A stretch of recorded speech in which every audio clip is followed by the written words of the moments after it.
Bonjour à tous, ravi de vous retrouver pour cette nouvelle émission sur WAPRESPI. Aujourd'hui, on va faire un focus sur la polypose nasale et j'ai le plaisir d'être en compagnie de Christine Duguy. Bonjour Christine. Bonjour. Alors, est-ce que vous pouvez vous présenter s'il vous plaît? J'ai 51 ans. Je suis atteinte de polypose, on va dire, depuis 15 ans au moins. Ça a été déclaré à peu près il y a une quinzaine d'années. On va en parler plus en détail au cours de cette émission. On est également en compagnie du professeur Mallard. Bonjour professeur. Bonjour. Alors, est-ce que vous pouvez vous présenter s'il vous plaît? Oui, alors moi je suis le professeur Olivier Mallard, je suis chef de service d'ORL au Centre hospitalier universitaire de Nantes et je m'occupe en particulier de patients qui souffrent de sinusite. Et dans la sinusite, il y a les patients qui ont une sinusite avec des polypes, ce qu'on appelle la polypose nasosinusienne. Alors, est-ce que vous pouvez nous expliquer qu'est-ce que la polypose nasale et comment on la diagnostique? Alors la polypose, c'est une maladie qui est une maladie bénigne, puisque les polypes qui vont se développer dans les fosses nasales et les sinus des patients ne vont jamais dégénérer. Parfois, près de 40-50% des cas, cette polypose s'associe à un asthme. L'asthme, lui, peut être grave. Et donc les patients ont quand même un danger vis-à-vis de leur asthme lorsqu'ils en ont un. Mais la polypose elle-même va évoluer de façon un peu inexorable, mais sans dégénérescence. Donc c'est une maladie bénigne. Elle est fréquente, elle touche 2-2,5% de la population. On considère que c'est donc une maladie qui est fréquente et qui va progressivement, au fil du temps, augmenter en termes de symptomatologie. Donc c'est une maladie qu'on diagnostique sur à la fois des symptômes, par exemple l'obstruction nasale, une baisse ou une perte de l'odorat, des écoulements, parfois des lourdeurs, des pesanteurs au niveau du visage. Et quand on a ces symptômes, on a en général corrélé à l'examen endoscopique, c'est-à-dire quand on regarde dans le nez avec une caméra, avec un petit fibroscope, la présence de polypes qui sont présents dans les deux fosses nasales, à peu près symétriques des deux côtés. Et au départ, ce sont des petits polypes, puis après des plus gros polypes, puis après, c'est des polypes qui peuvent être très très gros, puis ils peuvent même arriver jusqu'à sortir du nez. On va les grader. Cette polypose va évoluer d'un grade 1 à 2, puis 3, puis 4. Et donc cette polypose, c'est une maladie qui va finalement boucher le nez, parce qu'à l'intérieur des sinus et des fosses nasales vont se développer des polypes, comme des petites tumeurs, mais ce ne sont pas des tumeurs, ce sont des polypes. C'est une muqueuse qui est extrêmement inflammatoire et qui va boucher le nez progressivement. Merci professeur pour ces explications. Conformément à la charte Sanofi, nous ne parlerons pas de non-traitement dans cette émission. Christine, ma première question va être pour vous. Est-ce que vous pouvez nous expliquer comment vous avez été diagnostiquée? Alors au début déjà, les premiers symptômes, c'était des écoulements très clairs du nez.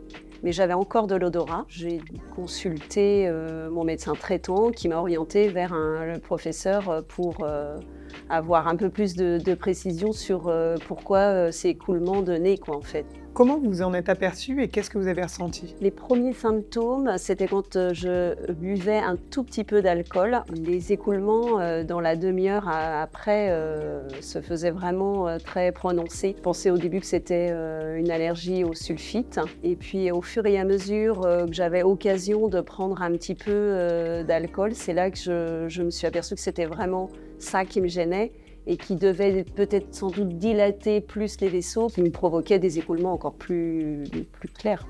Alors, qu'est-ce que vous avez fait ensuite? J'ai consulté parce que je pensais que c'était des allergies alimentaires, du coup. Et c'est suite à ça qu'on m'a dit que c'était pas forcément que l'alimentaire, mais que c'était des polypes que j'avais. Ça se manifestait chez moi comme ça. Professeur, est-ce qu'il y a des aliments ou des éléments qui empirent certains symptômes de la polypose nasale? Dans la polypose, il y a des formes complètement isolées.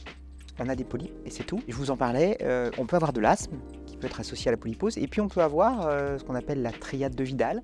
C'est une maladie où vont s'associer à la fois une polypose, un asthme et un certain nombre, non pas d'allergies mais d'intolérances, parmi lesquelles l'intolérance au sulfite qu'on va trouver dans certains vins, on trouve même beaucoup dans le vin, ce qui explique que certaines maladies se déclenchent ou s'exacerbent après la prise de sulfite. Comment votre qualité de vie a été impactée? Après, c'est le régime sans alcool. C'était quelque chose de facile à gérer. Ça ne me gênait pas pour manger ou pour tous les autres aliments. Donc, c'était quelque chose de ciblé, de très facile à éliminer de ma vie quotidienne. Ce qui a été plus gênant pour moi, en fait, c'est que ça s'est vraiment empiré et que j'ai perdu le goût et l'odorat au fur et à mesure. On n'a pas le même plaisir pour s'alimenter. C'est sûr que ça, c'était gênant. Quelles sont, professeur, les principales difficultés physiques et psychologiques des patients atteints de polypose nasale? Comme on vient de l'entendre, il y a des symptômes qui vont être par exemple des écoulements. Alors les écoulements, c'est pas forcément quelque chose qu'on va trouver comme ça très, très, très, très handicapant, mais quand c'est fréquent et que c'est impromptu et qu'on ne les maîtrise pas, ça peut être vraiment pénible parce que ça va couler devant, ça va couler dans la gorge. Parfois ça coule dans la gorge la nuit, donc c'est handicapant pour dormir. On va avoir progressivement une obstruction nasale. La majorité des patients qui souffrent de polypose vont développer une obstruction. Il y a aussi des lourdeurs, des pesanteurs, parfois des douleurs, donc un petit peu comme quand on est enrhumé, si vous voulez, on va se retrouver avec la tête très lourde, sauf qu'au lieu de se dire « Ah, dans un jour ou deux c'est fini », ça ne s'arrête jamais.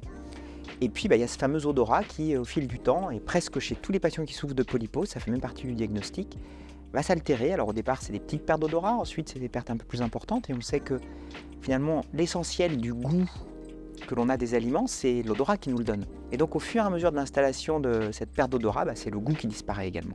Et comment ça se fait que cette maladie soit si méconnue? La maladie est méconnue d'abord parce que je vous ai dit qu'elle touchait 2,5% de la population. C'est fréquent, en même temps c'est pas une personne sur deux, donc tout le monde n'a pas cette maladie ou n'a pas dans son entourage quelqu'un qui a cette maladie. Aussi parce que c'est une maladie qui n'est pas grave finalement quand on se concentre uniquement sur des symptômes. Oui, on a le nez qui coule un petit peu, oui, on perd un peu l'odorat, quand on a un rhume, ça arrive.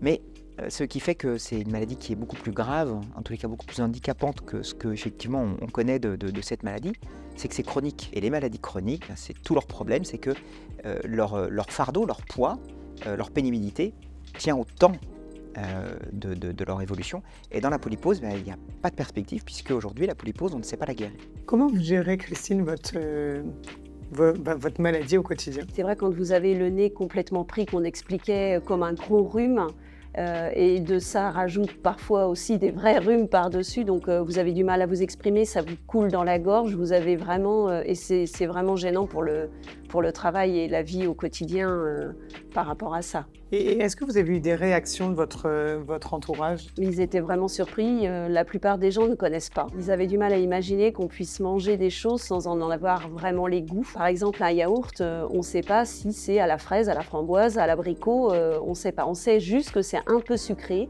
c'est pas du salé qu'on mange, mais c'est tout. Donc c'est vrai que le plaisir est un peu gâché, quoi. Et voilà, comment s'est passée la suite de votre diagnostic, votre parcours?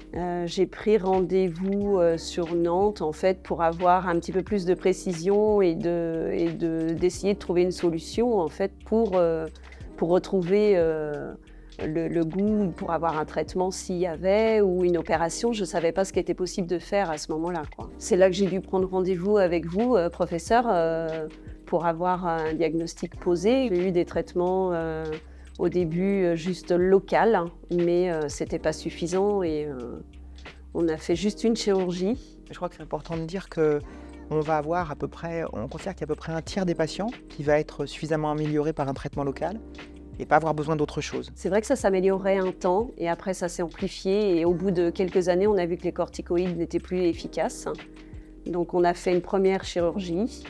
On en a fait 3 en tout. Professeur, est-ce que vous pouvez nous expliquer peut-être le diagnostic et le parcours de soins le plus adapté pour un patient atteint de polypose nasale? Là, on a parlé de votre cas, Christine, mais est-ce que c'est le cas général? Les symptômes vont commencer un peu au départ, tiens, j'ai un petit écoulement, ou tiens, j'ai un peu le nez bouché, ou tiens, mon odorat est un petit peu altéré, mais au lieu d'être finalement un petit rhume et que ça passe pas.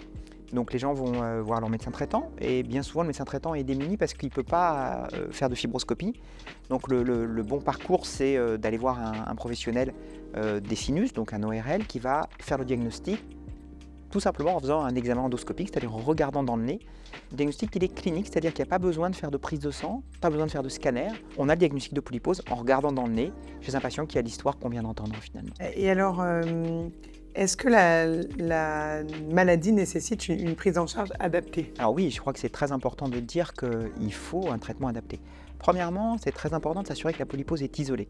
On a quand même dans quasiment un cas sur 2, un patient qui va avoir un asthme. Donc c'est très important de poser la question, d'interroger les patients et au moindre doute, d'adresser le patient à un confrère pneumologue. On peut également s'assurer qu'il n'existe pas d'allergie, même si l'association entre la polypose et l'allergie est quelque chose de faible. Mais comme ça vient s'ajouter aux symptômes, on vérifie qu'il n'y a pas d'allergie. Et ensuite, on va discuter avec le patient, lui expliquer ce qu'est la maladie, ce qu'est son évolution et comment on peut le soulager. Et vous, dans votre cas, Christine, votre condition, elle a évolué suite à votre prise en charge? Comment vous vous sentez aujourd'hui? Suite à plusieurs chirurgies que j'ai pu avoir, la polypose ne s'améliorait pas, donc on a trouvé une biothérapie qui me soulage et j'ai trouvé pour moi 90% des goûts et de l'odorat suite à ce traitement. Professeur, à quel moment vous avez décidé de changer de traitement dans le parcours de soins de Christine? Alors, effectivement, le parcours de soins de Christine, comme beaucoup de patients, est un parcours qui est graduel. Les options thérapeutiques sont progressives et adaptées aux patients, adaptées à la réponse du traitement qu'on a mis en place. Quand la cortisone en spray et avec un petit peu de cortisone par voie orale ne suffit pas, on propose aux patients un traitement chirurgical. Le traitement chirurgical, il permet d'enlever les polypes, mais il ne change pas la maladie. C'est-à-dire qu'on s'attend à ce que les polypes repoussent et que le symptôme réapparaisse. C'est souvent une question d'années. Le plus souvent, on considère que la chirurgie va être efficace, mais elle va être efficace à un temps donné. Et au fil d'un certain nombre d'années, les symptômes réapparaissant, on a plusieurs solutions. On peut proposer aux patients de refaire un traitement chirurgical, de réopérer le patient. Ce traitement chirurgical, on sait que quand on réopère, on ne va pas forcément gagner plus que la première fois, voire on fera un peu moins bien. Donc réopérer n'est pas une solution définitive non plus. On fait un premier traitement, on a une récidive des symptômes, on réopère, on aura de toute façon une récidive des symptômes. Alors dans certains cas, chez certains patients, la récidive est très tardive et c'est tant mieux, et on peut reproposer un traitement chirurgical. Et puis chez d'autres patients, la récidive est assez rapide, les symptômes reviennent vite, et plutôt que de proposer un traitement dont on se dit chirurgical que peut-être il ne va pas apporter une réponse suffisamment longue, on a la possibilité d'orienter le patient vers un nouveau traitement qu'on appelle une biothérapie. Très bien. Si vous aviez un conseil, Christine, à donner à un patient atteint de polypose nasale, qu'est-ce que ça serait? Alors déjà, les lavements de nez, c'est vrai qu'on n'en a pas beaucoup parlé, mais c'est quelque chose qu'il faut faire quotidiennement pour se soulager quand on est vraiment embêté. Et après, conseiller d'aller voir un spécialiste ORL pour soigner cette polypose. Le lavage de nez, ça reste la base de la prise en charge de la polypose, quels que soient les traitements qu'on va mettre en place, des corticoïdes locaux, une chirurgie, une biothérapie, parce que dans la polypose, il y a avant tout de l'inflammation. Et quand il y a inflammation, il y a bien souvent une pullulation et on sait qu'il y a un certain nombre de germes, des staphylocoques, mais aussi des champignons qui vont pouvoir se développer dans les fosses nasales. Et il faut limiter la pression de ces germes, de ces agents pathogènes. Pour ça, les lavages de nez quotidiens sont essentiels.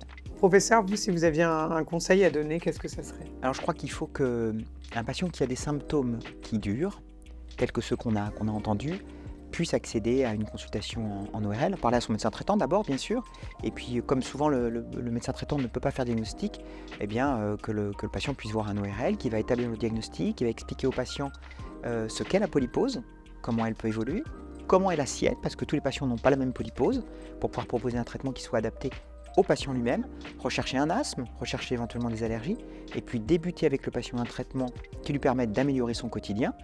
Parfois, un traitement de première intention va suffire, et puis si ce n'est pas suffisant, accompagner le patient, le suivre, continuer à l'examiner régulièrement pour évaluer l'efficacité de son traitement, et puis si le traitement n'est pas suffisant, passer à un traitement supérieur qui permette au patient d'avoir un confort de vie acceptable, parce qu'aujourd'hui, dans la polypose, on peut dire qu'on bénéficie de traitements qui sont très efficaces. Professeur, vous pouvez dire un mot sur les associations de patients avec qui vous travaillez? Pour la polypose, il n'existe pas d'association de patients dédiée. En revanche, il existe une association de patients anosmiques qui a aujourd'hui un site internet qui s'appelle anosmi.org, qui est extrêmement bien fait et qui propose aux patients de les accompagner en leur apportant des explications sur ce qu'est la polypose, pas que, parce qu'il n'y a pas que la polypose qui donne des troubles de l'odorat, qui donne aussi beaucoup d'informations, des tutoriels, des vidéos qui leur permettent de s'approprier la rééducation olfactive et de mieux comprendre leur polypose.